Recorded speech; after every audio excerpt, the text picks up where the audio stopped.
नमस्कार दोस्तों, daily news India 1.0 में आपका बहुत बहुत स्वागत है। कैप्टन शिव कुमार की बड़ी चर्चा है। कितने राफेल गिरे, कितने मिराज गिरे, कितने सुखोई गिरे। ये कैप्टन शिव कुमार कौन है जिन्होंने सरकार की चूल्हे हिला के रख दी साहब।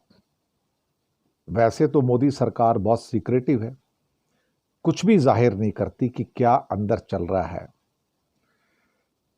कभी कभी ये जो ज्यादा शानपना होता है ना, यही इंसान का दुश्मन बन जाता है।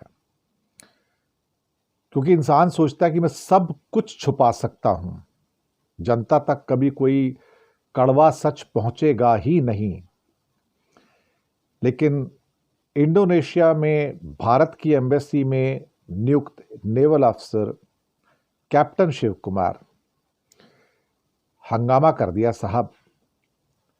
कुछ दिन पहले खबर ही लेट आई एक्चुअली देखा जाए तो, और वहां पर एक सेमिनार में बोलते हुए कहा कि हमने कई विमान ऑपरेशन सिंदूर में गवा दिए क्योंकि उसके अंदर पॉलिटिकल इंटरफेरेंस था या पॉलिटिकल डायरेक्शंस थी। क्या डायरेक्शन थी कि आपको एक विशेष अड्डों तक आपको वहां पर अटैक करना है और बाकी कहीं नहीं। अब यही मोदी जी थे जिन्होंने कहा था, रक्षा मंत्री ने, कि हमने अपनी आर्मी को खुली आजादी दे दी है कि वो जैसा चाहें जब चाहें वो आक्रमण कर सकते हैं पाकिस्तान के ऊपर। टाइम भी वही चूज करेंगे, डेट भी वही चूज करेंगे, लक्ष्य भी वही चूज करेंगे। लेकिन मोदी जी ठहरे राजा बाबू। एयरफोर्स की ड्रेस पहन के, पायलट की ड्रेस पहन के समझते हैं कि मैं एयरफोर्स का एयर चीफ मार्शल बन गया हूं और मुझे एयर चीफ मार्शल से ज्यादा पता है कि कैसे करना है।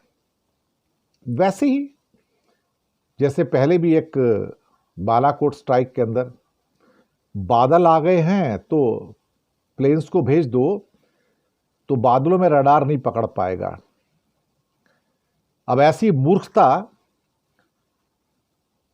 तो आप सोच सकते हो क्यों कौन कर रहा है आज की डेट में। कहानियां सबके सामने हैं, ये कोई नई बात तो है नहीं।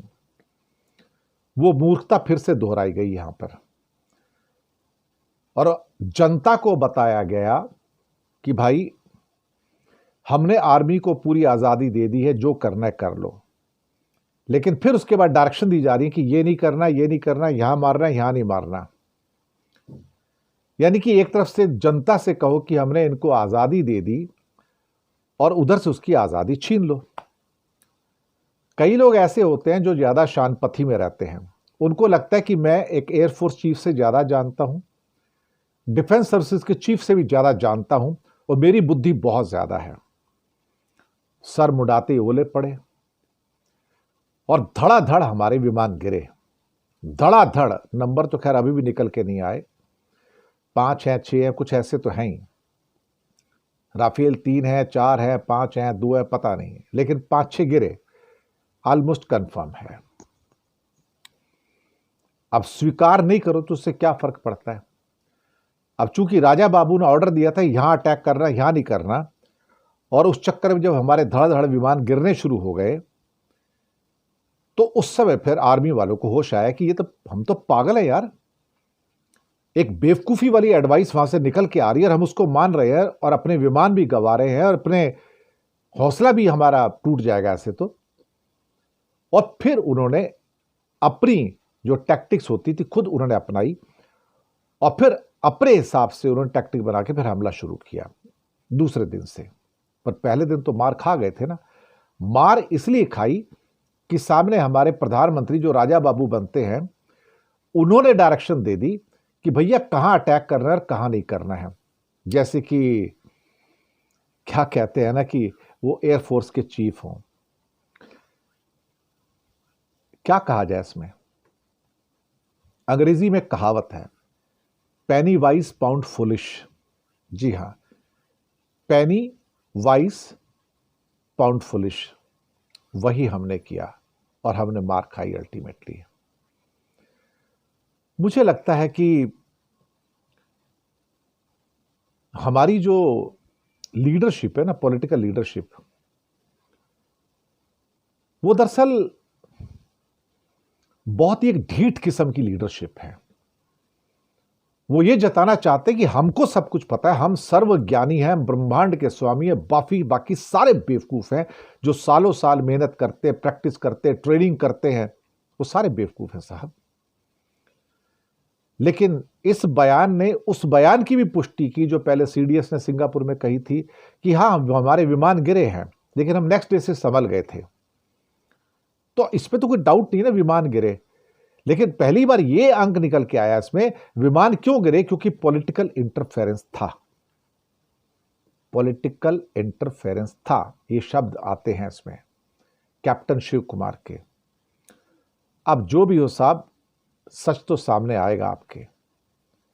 और हमें तो ये भी नहीं बताया गया कि क्या जो हमारे आर्म्ड फोर्सेस के लोग शहीद हुए हैं इस जंग के अंदर, क्या उसमें कोई हमारा कैप्टन भी शहीद हुआ है? क्या फ्लाइंग कैप्टन जो होता है, पायलट जो, वो भी शहीद हुआ है क्या? कुछ स्टोरी बाहर निकल के नहीं आ रही है, पर एक दिन तो सब कुछ निकल के आएगा बाहर। और मुझे लगता है कि अब इतने दिनों के बाद भारत को स्वीकार करना चाहिए ओपनली कि भाई मेरा कितना नुकसान हुआ है अल्टीमेटली, बताओ तो सही कम से कम। आप छुपा सकते हो, कब तक छुपाओगे? बहुत लंबे टाइम तक ये राज नहीं छुपा करते, कहीं ना कहीं से चीजें बाहर निकल कर आ जाती हैं। पर शायद कहते हैं ना कि अगर लीडरशिप ही बेवकूफ़ी वाली हरकतें करे और लीडरशिप अपने आप को एयरफोर्स चीफ समझ ले या कंबाइंड डिफेंस सर्विसेज चीफ समझ ले, तो कोई क्या करे? विनाश काले विपरीत बुद्धि। कुछ लोग अपने आप को खुदा से भी बड़ा समझना शुरू कर देते हैं, और यही नरेंद्र मोदी के साथ हो रहा है। और अल्टीमेटली उसका नुकसान हम भारत के लोगों को सहन करना पड़ रहा है। शर्मनाक है, पर यही सच है, कड़वा सच है कि राजा बाबू ने अल्टीमेटली हमारे विमान गिरवा दिए। सिवाय इसके कि कुछ सलाह ना देते उस टाइम तो ज़्यादा अच्छा था, लेकिन ज़्यादा शान पथी में यही होता है। शुक्रिया आपका।